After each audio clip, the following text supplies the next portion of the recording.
This is a spoken word piece. It's about 10 minutes. I wrote after I saw Matilda the musical, which broke my brain for about 2 months because it woke up an inner child in me that was really stubborn about the fact I'm a 28-year-old adult, and that doesn't sit right with me. So this is called The Beast. Life got away from me, and while I was absent, it appears it took some time to become a giant. When it decided to return, it gave no warning, running towards me at full force, completely but unintentionally, knocking me off my feet. There are whispers in the space in which I have just been standing, contemplating the truth in a fable that this life is just an elusive creature, dominating, demanding you put food on the table, or for you to decide how much of your core being should be malleable when you are unable to function as a mess that in its intrinsic makeup is unrelentingly directionless. There are aspects of life in which I could see myself being a grown-up, but they're mostly hypotheticals, filled with ifs and buts, and especially with a heavy lean towards the cannots. Like, I just know I'm not going to worry about age-appropriate clothes or haircuts, and I won't necessarily ever own a home like the one I grew up in, or ever have children with matching dungarees but mismatched socks because they'd have the reins of self-expression. I don't engage in these non-fantasies because for the first 2 decades of my existence as a self-conscious being, I'd internalized the sentiment that life is something that happens to you, and stored it at the centre of my belief system. Life is not something that you can engage with. It's a lurching feral monster, the world's most prevalent myth, made manifest, a creature that will rip and consume your unsightly lumbering mass, or sometimes barely even interact, but it still fucking frightens you. In small glances from a short distance, with those illogically black, glistening eyes, and it lunges as you sink into your seat and its nails sink into your thighs, leaving a reddy purple stain slowly growing in size. Life is perched there on your lap, growling, an undomesticated, pulsating, chimeric beast, frowning, teeth laced with skin and tiny bones, and with horrific clarity you realise that all those times you believed you were alone, you are not alone, you are never alone, a phrase that would usually bring comfort, but here signals intense foreboding. You are in a cramped one-seer pod, hurtling towards a much darker, brutal version of Tiernanog, with this beast as your only companion. And soon you crash land together, languishing in this new environment, wishing you hadn't survived the descent. The beast drags you across rocks and needles, threading a path as if it knows this place. And the years of complacent injuries cut ditches into your face. It pulls out the stitches, loosely holding you together as one, yanking with a moan, and with each tug you start to forget what it was like to have a hope, or what it meant to be still, stationary, patient, with a healthy interest in what this world could hold for you. But now it just feels like you've seen it all in this hostage trip you've been taken on. Nothing seems new, or bright, or remarkable. It's just the same old path after path of sharp objects, dull chaos, and predictable nervousness. So, you want mystery? You want excitement? The beast says, breaking its lifelong silence. Then fine, here's a twist. And all of a sudden its weather claws twitch and drop your wrist. Your hand falls to the ground and your head shortly follows as the impact of the beast's words begin to resonate and hollow harshly into your soul, and you fold into yourself, distorting. And the beast continues with, you never said a thing. I'm aware I'm humongous and terrifying, but this is what I do. My purpose is to be your life, and without guidance I cannot help you. Without a voice I will wander, without direction I will saunter, as far as your legs can walk, and I will keep as that monotony if you refuse to talk. Life is something that happens to you. Yeah, I read your thoughts. I know how that sentence echoes, but it translates as nonsense. There are 2 of us here, you and little old me. And you can see me as your prison guard, or you can see us both as free. Tiernanog is what you make of it, and it's not the hell that you imagined, and I don't know who taught you, but you are inherently damaged, or unable to interact with this so-called beast at your side. But if you just stand up and start walking, then I'll follow in your stride. I'll see what you see, and I'll tell you what I know, and I can help you heal, and in time you will grow, not just emotionally, but also physically, into a huge beast like me. We'll cover more ground with each step and see miles above the trees. Your head will wobble and bob through low-hanging clouds, and sometimes you won't be sure of where to tread because of that heavy shroud. But that is just a part of this land. It will linger sometimes, regardless of where you stand, but you will get better. at knowing when to stop and rest, and abandon the idea that existence is one big test, cyclically questioning without any means to acquiesce or surrender. In the end, you'll never really know if you gave the right answers. But at least you tried. By God, you tried. I know they always said tests were important, but hey, maybe they lied. Like when you look at the dung beetle pushing shit up the hill just to see it roll down the other side, or the chickens laying their eggs not knowing they'll end up poached and fried, or that incessant ebb and flow of salt water on the beach in a rising tide. As much as it's tempting to subscribe to the anxieties amongst organisms of every size, there is a constant Sisyphean grinding of trying to stay alive without an obvious location where the meaning of life resides. One of the most freeing activities for a spiralling mind is to get out of the seductive habit of constantly asking why.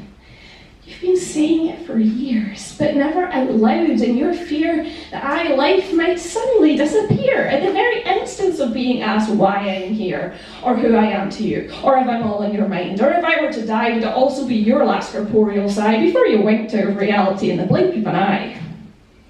Well, at this point, you emerge from the hopeless hole into which you fell, as a quiet, almost forgotten sound creeps forth from the inner self. I don't know. It speaks, the beast bellows. Finally my shadow has something to say, and just those 3 words are enough to start us on our way. Which path should we take? Again, I don't know. I smirk. A little unoriginal, I will say that. Even the tiniest step is a mark in the map of that which will get us moving again. What do you say, friend? Can I call you a friend? Can you see life as something to accept and not as a source of fear and torment? Okay, well, to paraphrase the Cheshire Cat in a bastardization of the original paragraph, it doesn't matter which way you go, you're sure to get to somewhere if you only walk long enough. Now, that doesn't sound too rough, does it? Think of how far we travelled when you didn't want it one bit. Every time you squeezed through tunnels through which you normally couldn't fit, struggles like this merged us into a single unit. You and life, crumbling rocks against your skin, and all the while harbouring a strange resilience strengthening within. Even when you felt empty, even when you thought the life was just dragging around a husk, you grew tough, but stayed soft. You became a necessary paradox to ask your own existential questions too. So now answering you this one, between me and you. On this journey, who's following who? I still don't know, you mutter. But the beast's smile widens to the horizon and it roars. That right there, that was 4 in a row, 4 words. The concept of progress has never seemed less absurd. And with that, you begin to walk. Side by side, no dragging along in no direction in particular, nor with a purpose in mind, but with the realization that life is usually scary if you've never seen it in a different light, or tried to alter your perception. And only believing life is something that happens to you and not that it works the same in the other direction is a fundamental misunderstanding of our symbiotic connection. Me and my beast, all that matters, all we have in common is that we exist and we are moving and we are happening to each other. We hold hands and wander with delicate palms and no white clenched knuckles. Me and my life, we have an understanding. The being is all there is. And depending on your perspective, that could be horrifying or provide a sense of bliss. Because I don't really know why it's happening, and I don't really have to know, but I intend to keep walking with life to see what we might explore. And especially now I understand beasts like life evolved out of necessity, with an unforgiving, contorting spine and huge feet and a loose grip on reality. When I grow up, I'll be like life. I'll be huge and so scary and ever so wise. I will walk every inch of Tiernanon with my giant thundering thighs. My hair will be so long, it'll cut new rivers into the plains. And my teeth will glisten and grin as I observe myself repeating the same mistakes. Eventually, I'll become life. For no other reason than because I can. I will exist because it's the most important thing in being human. I'll thrive and I'll die, and in between that, I'll still say, I don't know, and ask the same old whys. But regardless of this, life will still be life, that fascinating, monstrous beast, infinitely growing in size. Thank you for your time.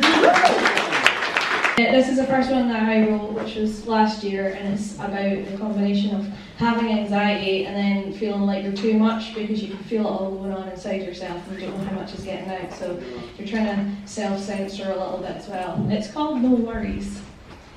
So, I'm sitting in town on a bench in the square, staring at dust and the air between us, because I saw you pass by and you didn't see me, and that's okay really, because rationally I'm not going to blame you for not looking my way. And additionally, I'm not going to blame myself for trying to avoid this approaching mental tsunami. But I won't, because I want you, and I crave and need to yell and scream and bring you to my reach, but I don't. Instead I do the opposite, and I feel worse for it. Berating myself for the abdication and representing my spirit. I say to myself in gentle tones, shelf your feelings. They don't matter. And yeah, it's tough, but if you live in black and white long enough, everything else just seems grey and messy, but somehow also plain and safe, floating without care between laters and maybes, soons and hopefullys, and so I always say, no worries, jovially or jokily. A sad joke at that, as the rough plan for this tightly wound clown is the sound of fixation, grabbing that cavalier flakiness and using it to dominate and poison my consciousness. A perpetual near-fatal hit to my already dwindling confidence.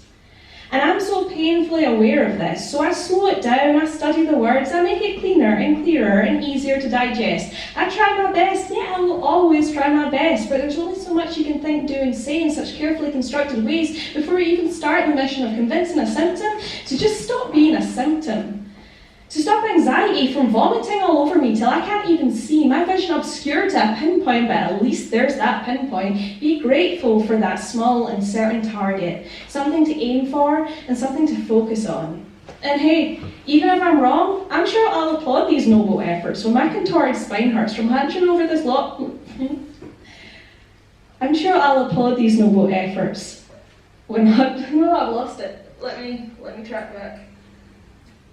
And hey, even if I'm wrong, I'm sure I'll applaud these noble efforts when my contorted spine hurts from hunching over this laptop topless, balancing on tiptoes for God knows how long. It's been far too long. Scrolling through weeks, months and years of photos, timelines and feeds, absorbing changing faces, smiles and parties, all in this single flat screen. In between checking an empty inbox, checking again an empty inbox, another click and refresh and click, and no luck. In between typing more and more of these most carefully worded messages using such polite and controlled language and phrasing. Hey, my teachers would be proud of my structuring, my mum would be proud of my grammar, my ex-employers would compliment my candour and my personal nature. Quote, you're such a nice girl. Let us know how you're doing later. Let us know how you're getting on. Okay, thanks. And don't get me wrong, I appreciate the opportunity, but just let me disagree, because I don't think my teachers taught me this effective structuring from the big book of how to come across as less overbearing. And I don't think my mum's penchant for good grammar could exercise the ghostly question marks that lurk and linger in my head after. And I don't think my ex-employers could see me as the same calm and friendly being if they could also see the frequency of my online searching, of my research, of my paranoid background check, without regretting it, because I don't know if you want to be around me when I'm deep in my natural and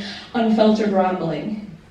These carefully worded messages that I write might give the illusion of cool. Maybe not to me, but hopefully to you, as I just want to prove that I can go with the flow. You don't need the stress or the aggro that probably comes with being in frequent contact with a fixated weirdo. An obsessive or single-minded darling might be charming depending on the day, and I'm honestly not putting myself down in any way, friend. I just know the trend. I've been living this fucking trend, and I've come to the conclusion that there's just no win if I give in to the demands of a brain and the tight fist of obsession. I'll continue to keep my language controlled. I'll make my voice as infrequent as yours, forcing down the ever-nagging wonder, demanding to know if it could ever be something different, or something more. And it makes me think I want to be like you, pal, where dropping out of someone's life just seems common and natural, and not like it does now, like this melodramatic continuum of abandonment, then reunion, then abandonment, then reunion, then abandonment, and I think I want to live like you, friend. I think I could really bend a lot of the dependencies that I have on others, but only if I can do it myself and not use it as an excuse to smother every friendship I have with reassurances of well-being or of being saved. So you keep being you, and I'll try and learn from this, and maybe if I can't stop the urge to obsess, I can at least test my performance and my mask, see if they pass as real, and eventually maybe they'll seep down into me and become something that I no longer feel. Thank you.